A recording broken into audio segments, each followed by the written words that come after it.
In today's show, we've reached a milestone. We are actually recording our 100th episode.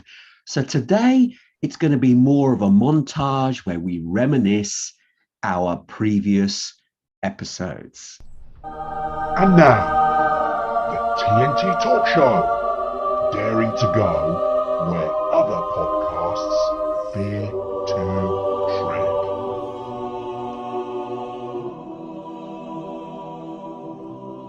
Hello, I'm Tony Fasulo, and I share the stage with my esteemed friend and colleague, Tayo Boya. Tayo, hello, my friend. I hope you're keeping safe and well. Yeah, what the hell, Tony? Come on, this is our 100th show. We're having a bit of fun. I know, we've made it to 100. I suppose, yes. Say hi to our audience. Come on, make them feel good. You know what? Hello, audience. How are you? For our 100th episode. Hi.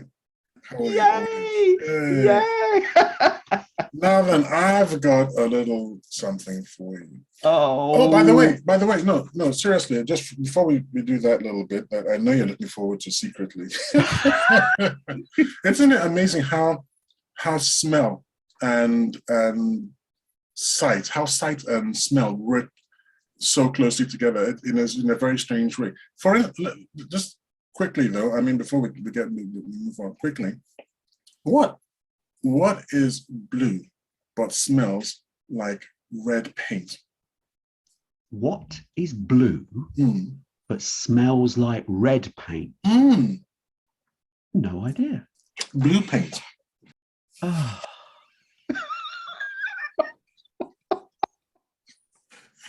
Why am I laughing? It's so bad.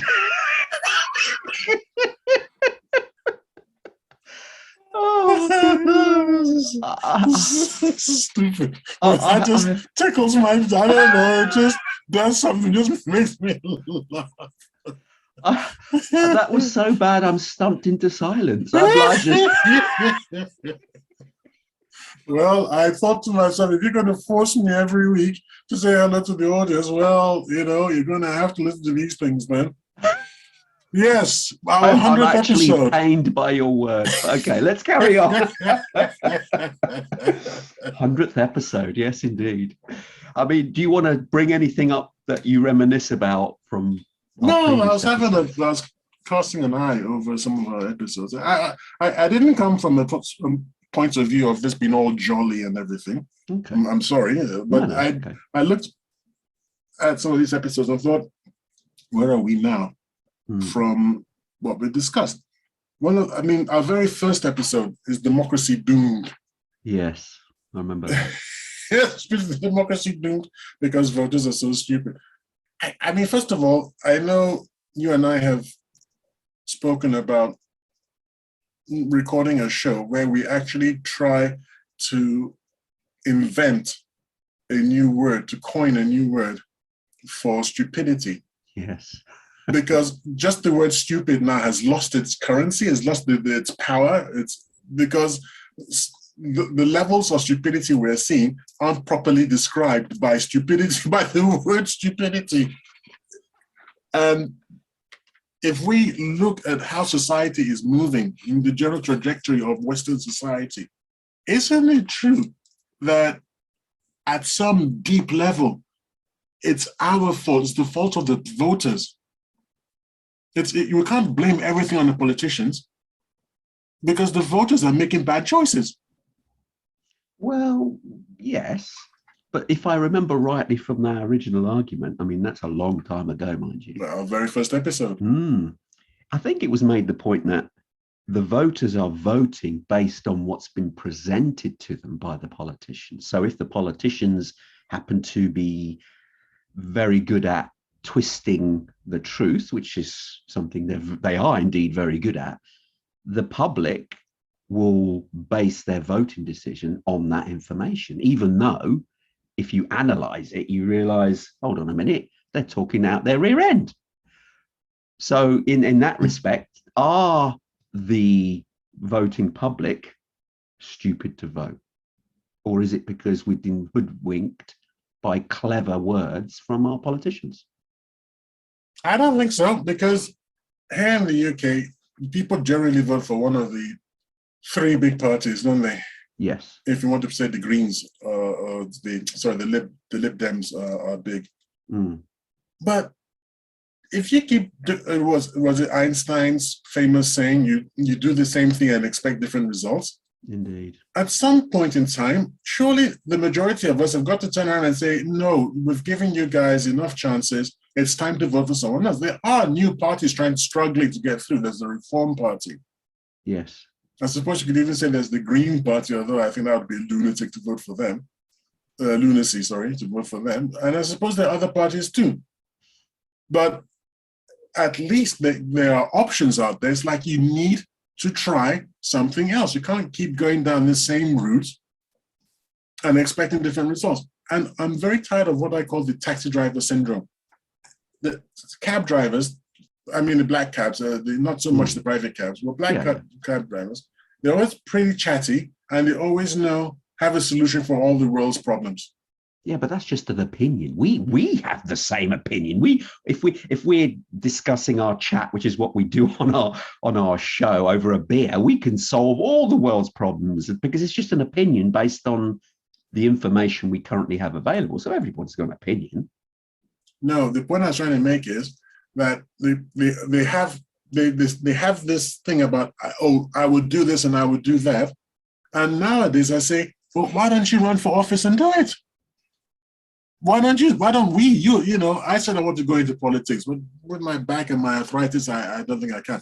But seriously, isn't it time that we stop sort of blaming other people? I think my point is this, that we keep talking about the politicians. It's not the politicians, it's us. It's like, stop talking, get off your bum, go and join a political party and start fighting for what you say is right. I know. But I think a lot of people out there aren't as motivated as you politically, I suppose, is that they want the government to run the country to a certain degree so that we don't have to do the day-to-day running of the country. We want to leave it to someone who we believe is sensible enough, represents us to a degree, and then can carry out these instructions. And then every 4 years or however long it may be, we then have the opportunity to vote and say, well, actually, you've not done a good job. We want somebody else. And even though parties are the same, you have different leaders and different people behind the scenes that lead certain state departments. So we vote for a party because generally they represent us on how we feel, but you have certain members of state that you feel do a better job than others, like they do in any walk of life, I suppose. Well, think about what's happening now with Finland, Finland, Sweden. Finland and Sweden. Yep. They want to join NATO. Okay. You would have thought that would be something that you put to a referendum. They're not doing that. Do you think that's something that would be of interest to the public directly? Find out in a referendum. I mean, you are actually painting a nuclear target on every man, woman, and child in either of those two countries. Right now, Russia doesn't have any nuclear weapons pointed at those two countries. The second you join NATO, that changes. I think people would want to say, okay, we're prepared to go up in a cloud of nuclear ash. Sure. That's just common sense. Well, I'm not sure about that. No, sorry, you made a big assumption there. I mean, okay. Well, I'm not making an assumption because I'm saying let's find out from the people. That's the assumption is saying we don't need to ask the people. I think we ask the people. We no longer guess. Well, we take the guessing out of it. Well, we find out what they think. Yeah, but that's the whole point of asking a member of parliament to represent you. They make the decisions on your behalf. If it's a decision which will affect us absolutely in our day-to-day lives, then the referendum, hold on, the referendum then would make sense.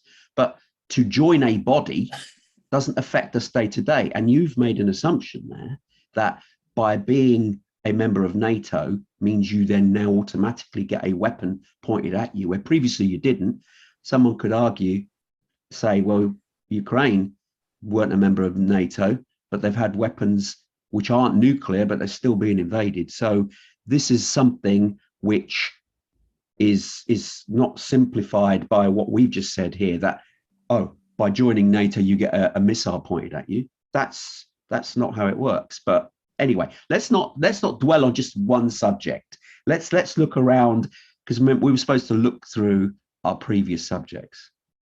No, before we move on, the reason we know that nuclear weapons will be pointed, by the way, the reason I was laughing is I think you'll find that if a nuke lands, modern nukes, about 20 miles away from you, it's going to interrupt your day-to-day life, okay? If you are planning on going out for lunch, I think a nuke landing near you is going to disrupt your luncheon plans. So that's why I was laughing, that yeah, it'll mess things up. That's number one. Number two, we have it from no less a person than Sergei Shoigu, who happens to be the head of the Russian armed forces, who was reiterating the point. He said he doesn't understand why. They know what was going to happen. Russia is going to have to point nukes at Finland and Sweden. So it's common sense, by the way. They have to. Anyway, so that's what I wanted to say. Okay, that's a bit of saber rattling as well, but hey. But anyway, let's move on. Saber rattling? It is. Let's move on. I refuse to move on. How do you accuse me of assuming things? Mm-hmm. And I've just heard from the head of the Russian, I've just quoted the head of the Russian armed forces. Now, what do you know about it that makes that saber rattling? What evidence have you got? What's your counter evidence? Because they wouldn't be saying it in public. Who told you that? Because we know that there are nukes in Poland pointing at Russia. So, and we know that Russia's got nukes pointing back at Poland. It's common sense. And they've got a doctrine that they will wipe out, they will take the planets with them, is what they say. That if Russia goes, the entire planet is going. Yeah. Right? You're now using this thing, for instance, the Latvia, Estonia, and what's the other one? Lithuania. They're all NATO member countries. Mm-hmm. They don't have nukes, and Russia don't have nukes pointed at them. Finland and Sweden do not have nukes. Now, to make this statement that he has, that now we're going to point nukes at Finland and Sweden, seems a bit strange, seeing as they don't have nukes. How do you know that those Baltic states don't have nukes? No, they don't. No, how do you know that? Because the US haven't positioned any nukes there. That doesn't matter. They've got nukes pointed at them from Kaliningrad. Because Kaliningrad has got to protect itself. So they've got tactical nukes pointing at those Baltic states. And we know that because the Russian MOD says so. So yeah, they've got nukes because they're NATO, because what can happen is that NATO can put 500,000 troops into those countries and then just swarm over all of Russia. But and Russia can't accept that. They're okay. This is always this tit for tat thing. But let's use this for another day. Yeah, let's go we'll back have to come to some. I'll tell you what we'll do. We'll mark that down as we have to return to that, because it sounds like we've still got some arguing to do there. Indeed. But let's move on. What have you got? Well, it's just some of the things that we touched on. Obviously, we go back a while, and we discuss things about COVID, if you remember, pre-COVID. Yes, we had quite a number of shows about that, and because obviously it was quite prevalent, COVID was something that affected the whole planet, and we spoke about COVID before COVID vaccines were available, and we discussed whether or not, if they became available, it would be a good thing or not. And then we even covered shows where you eloquently explained your journey when you had COVID. And this is pre-vaccine, wasn't it? Yes, indeed. Yeah. Where you shared a harrowing story of your experience in the hospital itself. I don't know if you want to reminisce on that. I can't remember the poor chap's name now. I was in ICU. I was in an ICU unit, and there was a guy in the corner, and he was on the machine. He was really struggling, and he was struggling, he was in distress, he was moaning out quite loudly, calling. I think he was even saying something funny, which I didn't fully understand. Say something like, "I'm sorry," or something, you know. We don't know to whom he was sorry for, what he was sorry. He was calling for his daughter. And it wasn't pleasant to listen to, obviously, but I'm sure it was far more unpleasant for him. Indeed. But what struck me, I mean, that's the harrowing part of it. What struck me was the tenderness and the care that he was given by the nurses. And there was this one particular nurse. I mean, you know, when you talk about like an angel or something, it sounds a bit over the top. But her attitude really was angelic. She was so sympathetic and so, well, that's the word, I suppose, sympathetic to this poor chap. And the last morning I was there, they pulled the curtain around his bed. Yeah. Which I just took to mean, well, you know, that's it. And at that time, the machine, which had been quite steady, the breathing machine, started just, the tempo started lowering and lowering and lowering. And I think all they were doing was just giving him morphine. Yeah. And I asked the nurse, I said, that's not a good sign. She said, no, we've called the family. Oh, yeah. And that's COVID. Yeah, just imagine something that started out goodness knows where. I like to speculate, by the way. This is left field, and I got no evidence. I'm just speculating out loud. Could turn out to be a whole lot of nonsense. A lot of people are not paying attention to the fact that the Russians have discovered a lot of documentation about biological weapons in Ukraine, which they've taken to the United Nations. And they are discovering more and they're publishing more. And one of the recent material that they published had to do with, guess what virus? Coronavirus. Yes. And how it could be weaponized. No. How it could affect, what would the effect be on a large population, on a large scale? It was asking questions rather than saying anything. Now, I have never believed in the Skripal allegation that was Russia, because even at the time, no one could really say what beef did Russia have against the Skripals. I guess he used pre-COVID to be, now, just for clarity for our listeners. Sorry, pre-COVID. Yeah. This Skripal case in the UK. That the two were poisoned and... Well, I don't think, no one's actually saying that they tried to poison the daughter. I think the daughter was accidentally poisoned. The argument is that, the accusation is that it was the chap himself, who used to be a Soviet spy. Apparently he turned coat, he betrayed his country, and he came and lived in England. The UK. In the UK. Well, like President Putin said, he's not the only one who's done that. And we have people we, the Russians, that is, have people who turned in the West, and we don't expect them to die. And they have people who turned from Russia, and who, it's just the way things are. Why would we want to? I mean, there's no information that he has. He wasn't that high up anyway. There's no reason. Why would we want to kill him? And I've always thought that it was somebody else that did it, and did it to blacken Russia. And at that time, I had no idea of the enmity that existed between certain sections of Ukrainian society and the Russians. I didn't know about Azov Brigade and all those people, and Bandera, or whatever his name is. Now, I'm just thinking that if you've got that attitude and you're sitting in America, again, no evidence, this is just pure speculating. If you're sitting in America, you might want to blacken the name of China. And if you want to blacken the name of China, you might start something in China, which, if it works properly, will first of all put a dent in Chinese population, which, could be a good thing. And also blacken China's name globally.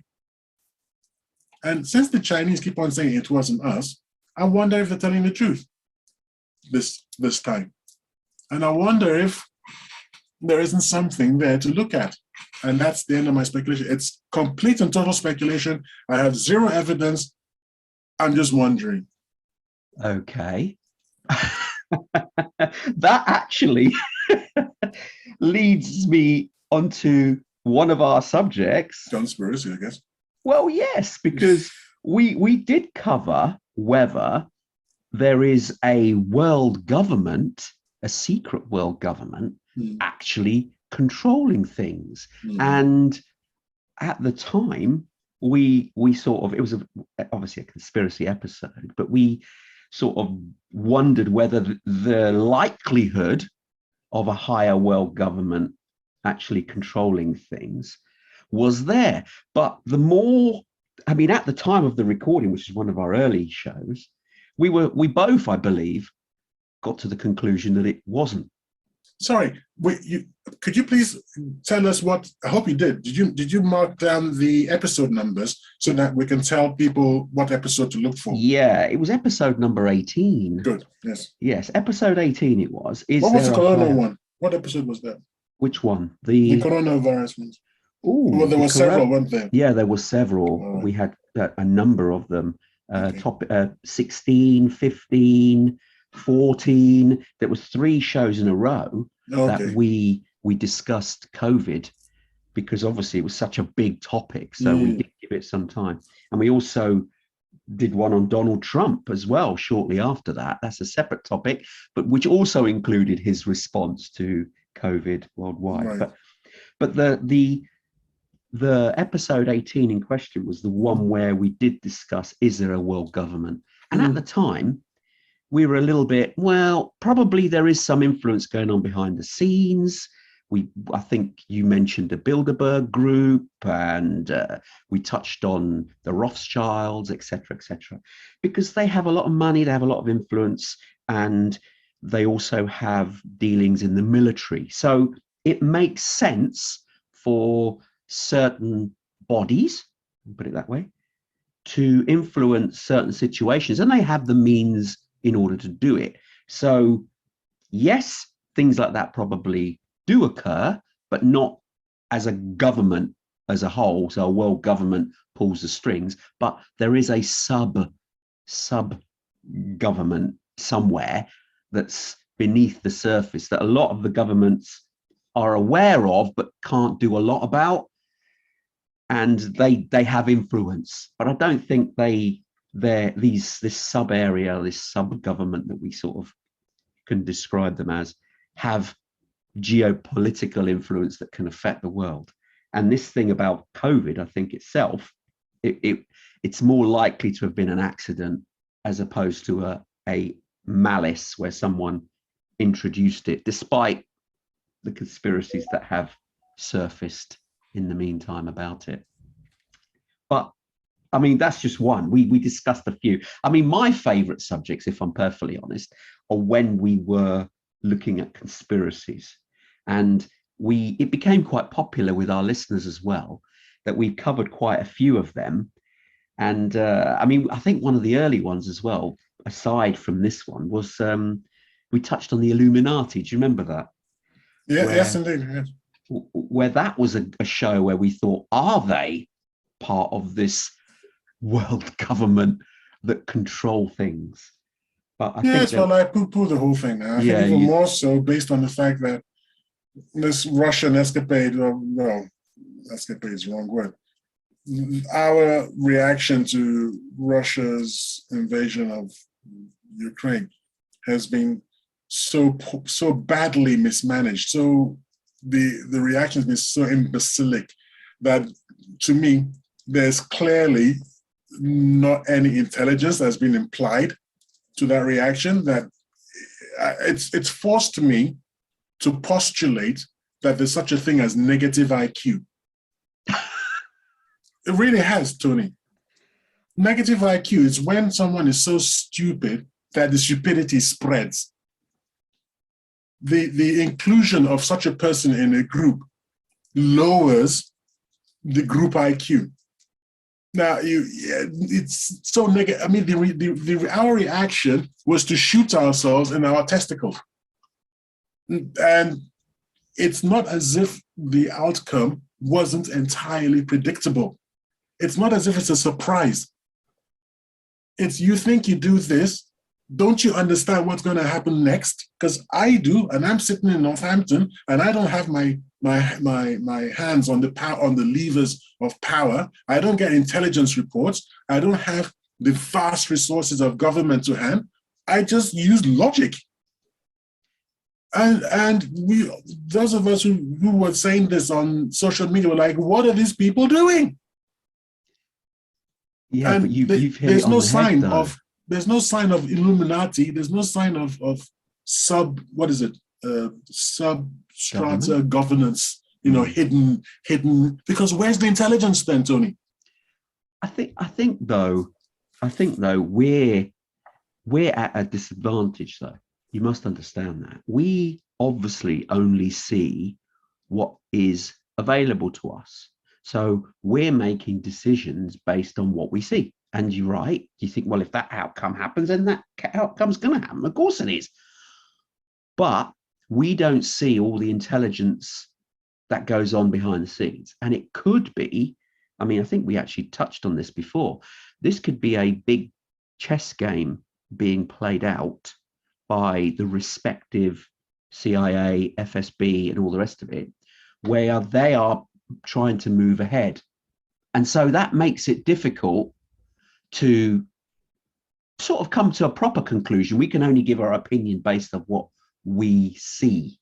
So that could be why we come to the conclusions we do, whereas the governments and the certain bodies like CIA and all that want a certain outcome to play out. So they're forcing the issue for a reason. And this then would then counter what we've just said about this global government. There could be something going on behind the scenes. And part of it could be this, I think we even touched on it, where all this is playing out, not because Russia actually want Ukraine or to do anything, or that the West genuinely want to punish Russia. Because they may have played this out and go, well, this is how we want them to respond. This is how we want the planet to see what's happening. But behind the scenes, we are actually getting the whole world to see how we can survive without a certain amount of food being available, e.g. Ukraine's output, a certain amount of natural resources, oil and all the rest of it available, with Russia stopping gas and resources that way. So how do we play this out? How do we operate as a planet without these things available? Because we're now reaching a tipping point where the planet could be under jeopardy due to climate change, where we've reached an impasse where, look, if we don't do something drastic, we are gonna end up with no planet. And so the first one that played out was COVID, which temporarily stopped the planet from moving. This is my conspiracy hat now. Definitely. Yeah. And now this whole debacle in Ukraine, where they've all decided, like, look, we're going to put sanctions against you. You're going to make it look like you're the offender. We're going to be against you. So the public all believe there's something going on. We then suppress the output and we'll see how we get on. And then we'll come to a point where there'll be some peace. You'll come out, things will be back to normal as such. And then we can then apply certain directions to the planet in order to save the planet as a whole, because there's got to be a bit more foresight. Like you've said, it just doesn't make sense that some of these decisions are being made, because I believe in a way there's a bigger picture. There's something else going on behind the scenes. This is with my conspiracy hat on. that Definitely. this is playing out because they've agreed it up front, not because, so the war in Ukraine is not a ruse as such, but it's an expendable decision that they've decided on. That you will do this, we'll do that, we'll respond this way, okay, shake hands, and then we'll remove it. We will pay you anyway for certain gas. We will still do this behind the scenes. And yeah, we'll make you out to be the bad boy for now, but don't worry, we'll sort it out behind the scenes later. This is just so that we can collaborate and do a test. Put the Earth on a sort of strategic path of, oh yeah, if we don't do this, we're going to end up with a nuclear war. That will never happen, but we'll make it seem that the public will feel that way. So they get apprehensive, but they behave in a certain way. Can you see this sort of playing out? So the logic would be that we're playing this game to make believe and convince the public who are watching to behave a certain way, when in reality, behind the scenes, this is all being played out because we need to get to an end goal collectively as a planet in order to keep everybody safe. Yeah, no. No. We are dangerously close to a miscalculation along the lines of 1914. It only takes Poland to do something stupid, Russia responding, and then who knows what could kick off. I think we're too close to that. And besides, I agree that this was pre-planned. Yes, I agree. And that's not a conspiracy. I believe we've heard from enough people in or close to power, in power or close to the centers of power. We've heard from enough of them to understand that it's not a happenstance. The reason they didn't sit down and talk to Russia last summer and autumn, even winter, was that they were goading Russia into doing something in Ukraine. And there's extremely credible evidence that the Ukrainians were themselves, when they go into the Donbass, to trigger this if Russia didn't act first. The expectation was that the massive sanctions that would be levied against Russia would bring Russia down to their knees. So that is not a conspiracy, that was the plan. But here's the question, Tony. How do you starve a farmer? How do you starve a farmer? Very difficult. Exactly. Russia is the food basket. It's got so many, grains and wheat and food commodities. It's a blooming food basket of the world, never mind of just Russia. And then how do you freeze a coal miner? How do you freeze a coal miner? Yep. I don't know. No, you can't, because it's got coal, it's got gas, it's got oil. Again, Russia, gas, oil, coal. They can look after, they can fuel the economy, they can feed themselves. Industrially, they've got heavy industries, not in the same scale as the West, but they've got them. I mean, for goodness sakes, they are they're a space-going country. Yeah.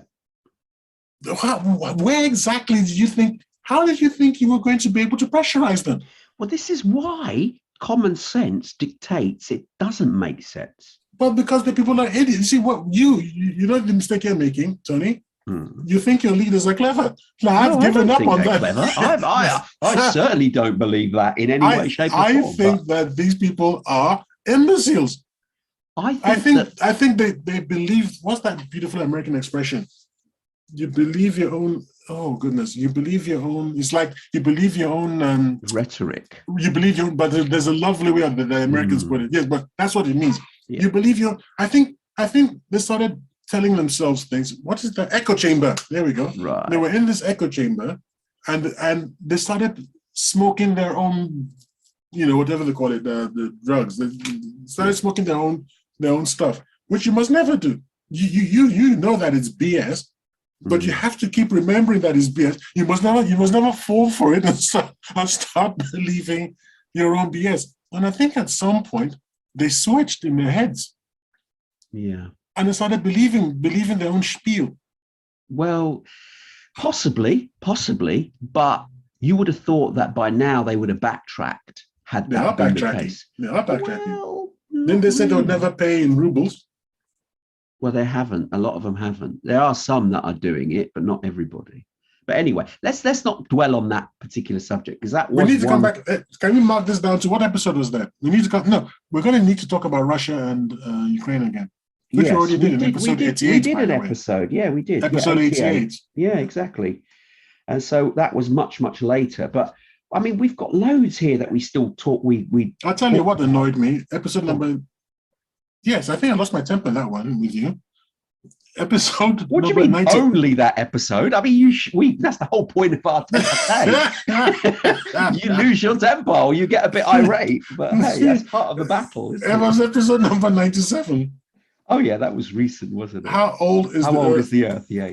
You really got me, man, because you're just like, don't you understand what the heck I'm saying, man? I'm not. Oh, Johnny, anyway, man. That's part of the battle that we have on the show. You rile me up on purpose by pretending to misunderstand what I'm saying. Like, what is the matter with this guy? That's not what I'm saying. You kept on talking about, what was it you're asking me? It's not new granite. It's not new rock. It's like, what are you talking about? It just came out of the ground like yesterday, man. It was funny. Anyway, listen, let's move on. Let's touch on a few others. I mean, there was a couple of shows we did which were really, really good as far as I was concerned. I mean, it was a topic that you were very knowledgeable about, was the reincarnation one. Okay. And we actually did 2 shows on that. So if our listeners are listening to this, show 20 and 21, terrific shows, because they really... that show for me was the one that changed my viewpoint powerfully because of the examples and the evidence that you came up with. It actually changed my point of view. And whereas I didn't actually believe in that, whereas after that show, you provided enough evidence for me to change my viewpoint. So I thank you for that because it really opened my eyes on that subject. No, it's splendid and wonderful that people can actually change their minds, which is amazing. Most people can't, which is disappointing. But I think it also speaks well of you as an individual, that you can take evidence and look at it and go, oh, you know what? Well, based on that, I can change my mind. Exactly. Well, that's how it should be. That's how it should be. Indeed. Absolutely. I mean, we touched on another one much later, which was about the... it was much later. 96 episode was the near-death experience one. Which I wasn't. First of all, I was shocked because of what you said during the show. But and then I promised, and I did. I went and looked at the evidence. I downloaded the book that you suggested. I read the book, and was it a book or a paper? I can't remember. It was a paper, wasn't it? A white paper. A white paper. I read it, and there were issues which I actually wrote to you about. And I said, look, I've got issues with this. It doesn't really sound credible to me. And so it's not a slam dunk at all. No, but and I don't think I buy it, to be honest with you. There's this thing that people say, I've said it during the show, if you came back, you never really went. Yeah. So that's still my position. Okay. Although but it's interesting, it's interesting. Great topics. I mean, we did one about ghosts as well. I'm still not convinced about ghosts. You're still not convinced. But they're still frightened. I wouldn't willingly spend a night in a haunted house. I don't believe in them. Doesn't mean I'm going to be stupid. I mean, number one, I'm black, right? And you know what happens to black people in horror movies. So why would I willingly go and spend a night in the haunted house? Oh dear. No. I mean, okay. We touched on some other ones which were actually quite good as well. We did episode number 94, Tony. 94. What was that? What did the CIA classify this book? Well, it still doesn't make any sense. I mean, this is a real life conspiracy that too many people don't know anything about. Yes. You want a conspiracy? Look, ladies and gentlemen, this is it. This is a smoking gun. There's something very, very funny going on here. Yes. So if our listeners haven't heard it, episode 94, why did the CIA classify a book on ancient civilizations, and it's still classified today. It's still classified. Yes. I mean, written in 1963, published in 1965. All the copies have gone. Can't find one. I've looked left, right, and center forward. Can't find the original unabridged copy anywhere. Incredible. Yeah, that's definitely a conspiracy. On ancient civilizations, nothing to do with modern society, nothing to do with, bonkers. And yet, and then it's just particular pages that were redacted. Sorry, not even redacted, that were removed. Moved, yeah. Although there were heavily redacted pages as well, but yeah, it was bizarre. Bizarre. And I don't even have a place to even start. It's just like, what? There's no way to even start. Just like, what? I do have a sneaky suspicion. Oh, go on. My sneaky suspicion is that it has something to do with race. Really? What if, because let's remember the America of the 60s, okay? What if a book showed categorically that there was an ancient Black African civilization, high technology civilization? How would the white Americans of the early 60s have taken that? Indeed, would have been quite poor. Indeed, yes. Yeah, that's all I can say. But apart from that, if it's not that, I don't know what it could be. I really don't. Unless it's, I don't know. Did they find something? Undermines Christianity? No, did they find something? Did they find something? Is that why we got UFOs today? What we think are UFOs? Is that where, did it, is that what's going on? It's got to be, surely it's going to be something really pretty mind-blowing, because this book was, the parts of the book that were released because of a Freedom of Information Act request, right? And even then, and this was in 2013, I think it was, something like that. 2013, I think, yes. Right? So even in 2013, from 1963, even then, they still didn't want to release everything. So whatever it is must be dynamite. That's all I can say. And I can't begin to imagine what could be in there. It's really perplexing and it's quite frustrating as well, because I still feel people have a right to know. Oh, absolutely. I agree. Yeah. I mean, okay, let's move on. I mean, some of the shows we've even had guests on where we've covered certain topics. I mean, one in particular, we had guests on the show where we discussed Greta Thunberg. Oh, yeah, I picked up on that too. Yeah, I lost the room on that one, didn't I? You did. I lost the room, but I think if you look around the world today, Taya was right. I mean, I know I told you it's one of the most annoying things that I say, but wasn't I right, Tony? Well, do you know what? Nobody's listening to Greta Thunberg today. Well, I don't know what she's doing, actually. Nobody's listening to her, because now it's come down to, I'm going to use bad language here, so cover your ears. Now it's no longer shits and giggles. Now it's real life, okay? Now people are firing up the coal stations again because they want to cut off Russian oil and Russian gas. And all of a sudden, all these green issues is like, no more time for the niceties of life, for the pretense that we really want to do something green. We really want to stay green. It's like, we need energy. We need energy now. We don't want to take it from the Russians. All the other alternatives are nonsensical and don't really exist. If we want power, the nuclear ones are viable, but they just take a long time to. Well, in the meantime, because they're talking about cutting off Russian oil by next year, I think. Actually, I'll tell you what. You probably don't know this because you probably don't listen to the news sources that I listen to. As far as we know, as much as possible, as true as it could possibly be, without actual proof, there has been a decision taken by the Russian cabinet to cut off everything to hostile nations, basically the West, by the 30th of September. And everything. That's their response to all the Russophobia that they see. Wow. Everything stops. So, and the decision has been taken. It's not they're thinking about it. It's been taken. Notice has gone out. All Russian governmental arms and everything. It's the 30th of September, and this is where you heard it from first. Okay. TNT Talk Show.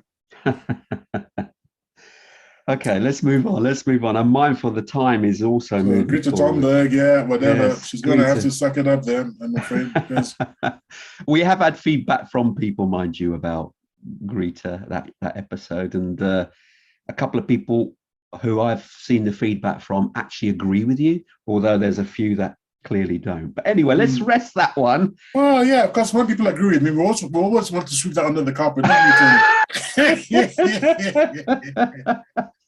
Yeah, it's only two. Well, it's better than nothing. Yeah, indeed. Usually I'm out there on my own, man. I mean, okay, let's go back. We had a lot of interest, actually. There was one in particular show, 63, Simulation Theory. That's probably our most popular. Yeah, that actually got a lot of feedback. A lot of traction. Is the Matrix film closer to reality than we realized? And that one got a lot of feedback. A lot of people liking the show in particular because of what we discussed about the reality of it. Could it be real?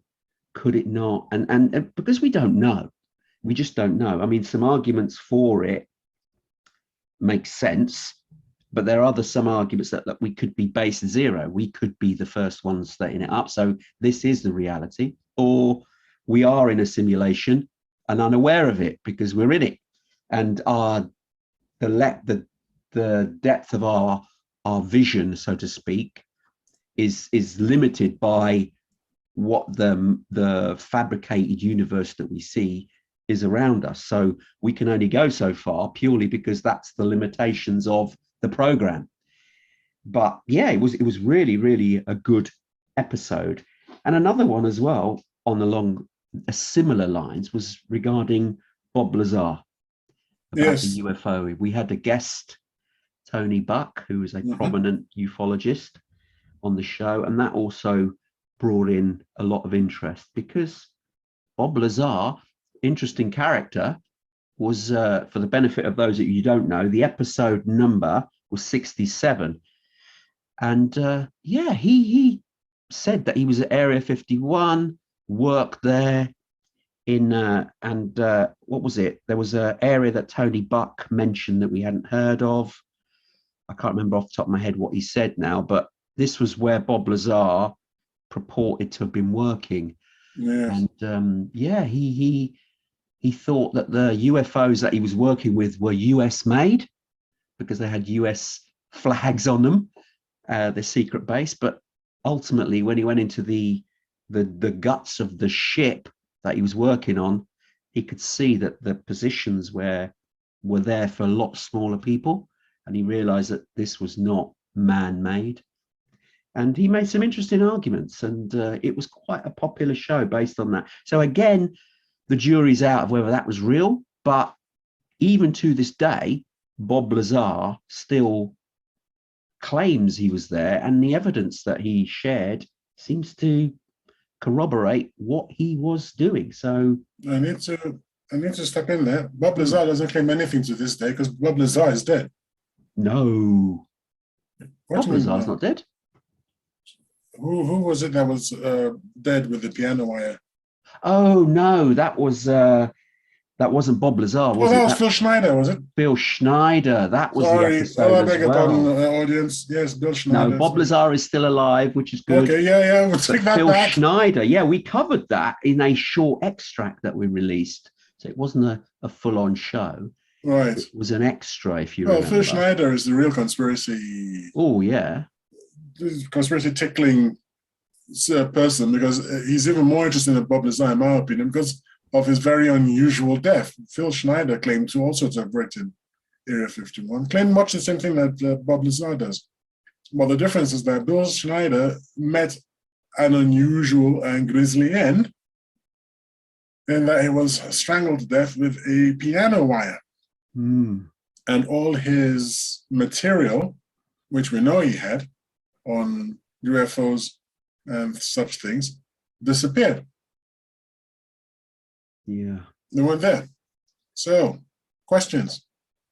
Well, yeah, that's a conspiracy. What That, heck? right there, Yeah. that's a, yeah. You know, one there, absolutely, where his material was apprehended by someone and his death was, you know, not your common old way of dying, was it? No. It wasn't. It was apparently, I mean, the police claim it was suicide.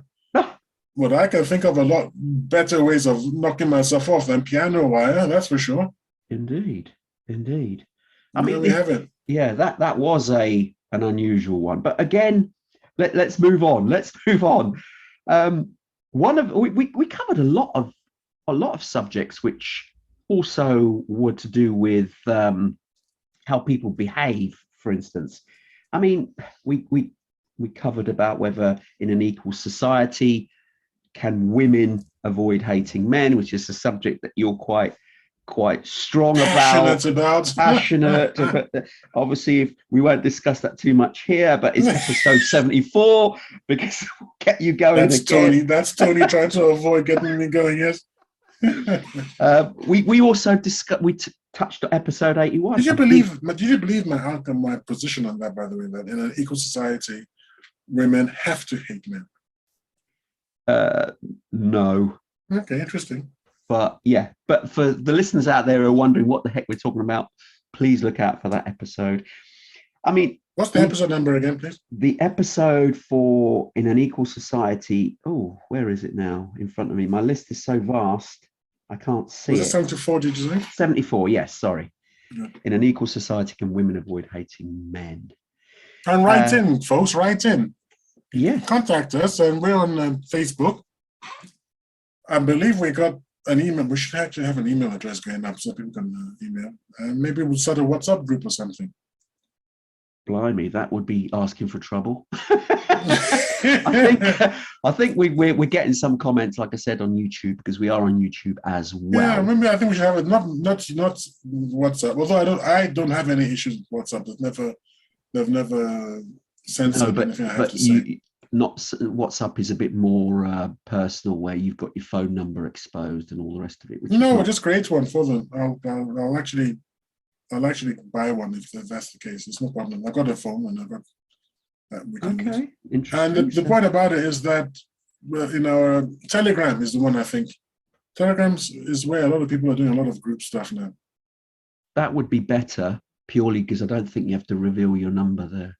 Yeah, you just join the group, basically. Just join the group and comment. Yeah, I think that would probably be a better option rather than WhatsApp.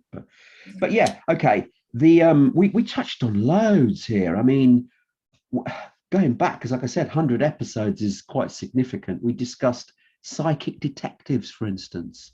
Were they that real? One? I think we dropped the ball on. Do you know? I believe that there's so much more that we can be doing with psychic detectives if we are prepared to take the time to become involved in it. This lends itself to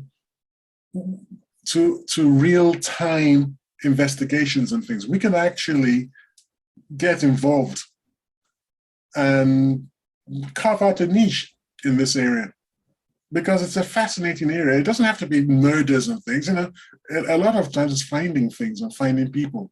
You know, happy ending kind of stories like that sort of thing. Yeah. It doesn't have to be the grisly stuff. I'm not really sure I want to get involved in the grisly stuff, but yeah, I mean, this is the kind of thing that I began by poo-pooing it, by the way. I was never really, I mean, yes, I believe in reincarnation and I believe in mysticism, well, parts of mysticism and all this, but I never really took like psychic detectives seriously. And then you start finding out that these people are finding things and knowing things that they really shouldn't be able to. So much so that quite often they become the focus of investigation because the police are like, how the hell did you know that? And then the police waste time investigating them. Yeah, it is a fascinating one. I mean, it was episode 60 for the benefit of our listeners. And I think maybe we should revisit that one because that could actually go on and on, really. But yeah, very fascinating. I mean, I'm mindful of the time, but let's keep going. I mean, we covered such topics like obesity, whether it was a lifestyle choice or a genetic issue. Did we have a guest that came in to help us with that? We did. I mean, I myself am a weight loss mentor as part of one of my businesses that I do. So we had a guest on board who we spoke with. Again, we touched on this subject, and it isn't really a genetic problem. There are choices that we make, but based on the choices, the body then obviously goes along a certain path. So you have to be careful of the choices that you do make, and they do affect your eating habits. So it's not genetic as such, but the way you eat does stimulate certain bodily functions, which then keep you down that path. So the food itself can lead you down the path of weight gain. So it does play a part, because it does stimulate certain hormones within the body, which then encourage you to eat further. So yeah, there is a little bit of things going on in the body in that respect, but it isn't genetic. It is a choice. So, but that's just one. We let me move on. We obviously touched on more conspiracy ones. HARP, remember? We brought that as a subject. Yes. What it was. We discovered that the Russians had one too, if you remember. Yes. That's why they didn't moan about the US's one. So, things. Incredible. I mean, there was one episode which we were quite excited about. I think we touched on it already, but where we spoke about this ship. I mentioned it before. Yes. The ship. That was a massive disappointment. Oh, it was. Upon discovering that it wasn't actually true. We thought we had stumbled upon proof positive that there are dodgy goings on in the world. And when I say dodgy, I mean mysterious paranormal things going on in the world. It seemed to be a slam dunk. Apparently, this ship disappeared off the coast of American continent. I don't know if it was north or south, in 1962, 63, something like that, and reappeared in the middle of the Libyan desert. Yes. Right? a thousand miles from the sea. Yeah. And obviously, is the question, how the heck did a ship disappear in 1962, 63 and reappear in the 2011s, 2012, something like that, in the middle of the Libyan desert? I mean, doesn't make any sense. And there were pictures, and there was this colonel, this Libyan army colonel, making a statement about it. And it all seemed to be, look, this is it. This is the lodestone. This is this is it. We found categorical, indisputable evidence of paranormal hanky-panky. And I called the Libyan embassy. The thing was to track down this colonel, this Libyan army colonel, who was spokesman for the army, supposedly, and to find out more about it. So I called the Libyan embassy here in the UK. And they said, no, it's not an embassy issue, it's a consulate matter. Call our consul, has the number. So I called the Libyan consul. And I got a hold of somebody, and the person was like, there's no such gentleman.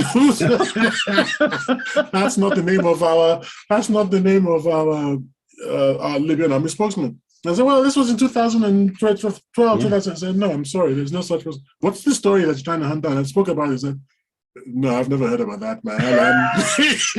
Obviously, I'm Libyan. This is the first I've heard of it. No, I'm very sorry. No such thing. No. That was just like, nah, bruv. No, bro, move on. So, unfortunately, no. Which was a shame, because we were so excited at that time, but it was only after further investigation that it turned out to be a very good ruse. Not very good. Well done. It was not even a spoof magazine, nothing like that. It was a serious article. It was, yeah. But all looked quite legit, but nope. Yeah, which is a shame. Anyway, let's move on, because the time is fast approaching the end of the show. We had one. We spoke at length on some other topics here, like your particular ones. There was one about, is a father a loser for taking paternity leave to look after children? And you were quite vociferous about that he was. Whereas I argued against that. There was another topic, episode 84, where a basketball coach was suspended for winning too heavily. What the hell is that? I know, that was a little bit OTT, although the media did blow it up a bit more than it was, because... No, even for it to be suspended at all, I mean, you can't blow it up. I mean, the guy was suspended because his team hammered the opposing team. Yeah, well, suck it up, man. That's what happens.